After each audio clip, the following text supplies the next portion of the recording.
படத்தோட கதை என்னன்னு பார்ப்போம். 1999ல சென்னை மத்திய சிறையில நடந்த ஒரு கலவரத்தை பேஸ் பண்ணி தான் அந்த படத்தை எடுத்திருக்காங்க. 1999 டிசம்பர் மாசம் நடந்த ஜெயில் கலவரத்துக்கு யார் காரணம்னு சொல்லிட்டு நீதிபதி நட்டி தலைமையில ஒரு விசாரணை கமிஷன் அமைக்கிறாங்க கவர்மெண்ட்.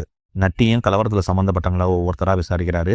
எல்லாரும் சொல்லி வச்ச மாதிரி ஒரே மாதிரி தான் வாக்குமூலம் தராங்க. ஏதோ ஒரு விஷயத்த மட்டும் மறைக்கிறாங்க. உண்மையிலே கலவரத்தை தூண்டினது யாருன்னு நட்டி கண்டுபிடிச்சாரா இல்லையா, அதுல மறைஞ்சிருக்கிற உண்மை தான் என்னன்றதுதான் இந்த படத்தோட கதை.